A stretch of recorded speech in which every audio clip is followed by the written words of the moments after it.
Welcome back everybody, and if you are new here, welcome to Gochujang Mama YouTube channel, and please consider subscribing. Be sure to click that bell notification to get all of my latest videos.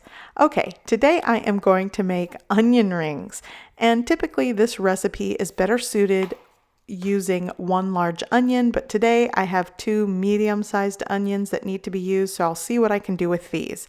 So what I'm going to do is cut them in thick rings. You can change the shape or size to these. Sometimes I like to cut my onion in quarters and make these large petals, but today I'm just going to show you onion rings. So I'm going to slice these, and then I'm going to pull them apart into rings, just like this.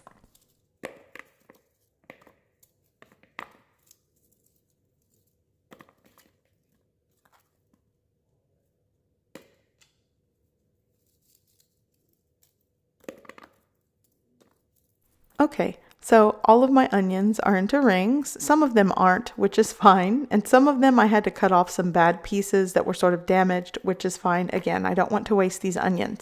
Now I'm going to work on my batter. In a large bowl, I will be adding 1 cup of all-purpose flour. Next, I'm going to add a ½ teaspoon of Lawry's seasoning all salt. You could just use salt, but I like to use a seasoning salt. And to that, I'm also going to add a 1/4 teaspoon of onion powder. Yeah, I know, onion powder and onion rings. It might not make sense, but I like it. You can exclude that if that seems onion overkill, but I like the flavor that it gives the dredge. So what I'm going to do is just combine that. And then here's the part where you could add club soda, but I always have Topo Chico, which is a mineral water, so that's what I'm going to add. Now I will leave the weighted measurements in the description below, but if you are not going to weigh your ingredients, then basically you'll want to add club soda or mineral water, which is what I'm using today, until the consistency has that of a pancake batter. You don't want it too thin or too thick. I'm going to use around 10½ ounces of this mineral water. Again, if you are not weighing your flour, then you'll have to adjust the amount of liquid that you're adding to this batter to reach the consistency of a pancake batter. So bear that in mind.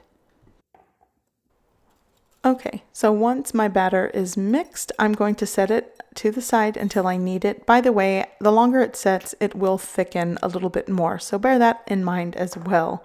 Okay, so now I'm going to work on the other ingredients. Here I have a ½ cup of all-purpose flour, and this is just to dredge the onion rings so that the batter will stick or adhere better. Now I'm also going to do the crunchy part of this dredging process, and here I have 1 cup of crushed saltine crackers and 1 cup of panko breadcrumbs. This pretty much covers the crunchy texture. If you are someone like me or anybody that eats onion rings, no one likes a soggy onion ring, so this ensures a crunchy texture to your onion ring. Okay, so once this is combined well, I'm going to set up my dredging station, and I'll show you how I do it. Now I'm working with a smaller space, so I'm going to sort of stack these on top of each other in a way. So first I'll take my onion, dredge it in the flour.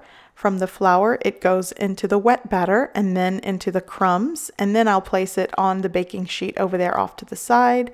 And you'll want to use the wet hand, dry hand method. 1 hand for dry, the other for wet. I sort of messed it up already, but I'll adjust, and I'm going to speed things up a bit.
Okay, so once all of my onion rings are dredged and coated, I'm going to start to fry them.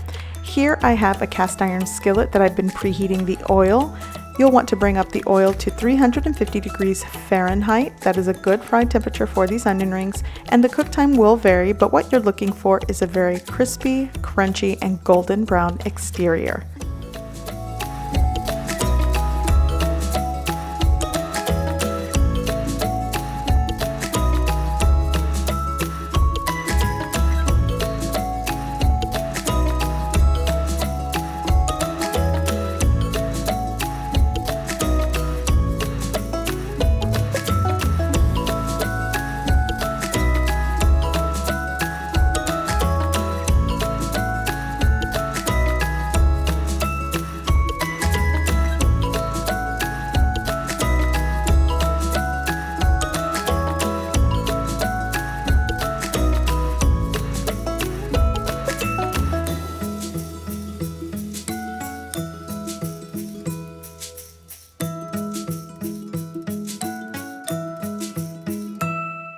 Okay, so my onion rings are done, at least the first batch, and I wanted to show you, I actually double dipped that one and it gave it an extra crispy, crunchy crust, so that's something you could do if you really like crust. And I did one without the crumbs and it's still nice and crispy. It's just a different texture. So those are different variations to your onion rings.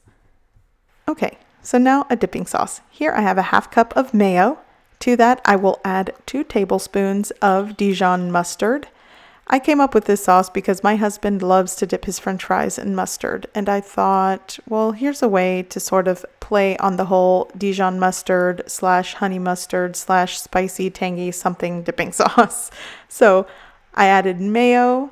I'm adding some Dijon mustard now for the Gochujang, and if you did not know how to pronounce it, it says it right here on the label for you to pronounce, Gochujang. Okay, so I'm going to add some Gochujang red pepper paste, and I will let you come up with the ratios that you like. I'm probably going to go with something like a teaspoon to a teaspoon and a half. Not really tons of heat, but it really does make a delicious addition to a creamy dipping sauce. Now, if you really want a little bit of sweetness to this, you can add some honey and play on the whole honey Dijon mustard type dipping sauce. But for the most part, this is the way he likes it. Once this is mixed, it's time to dive into the onion rings. Now, these onion rings have been sitting here for about 10 minutes, and I want you to hear how crunchy they still are.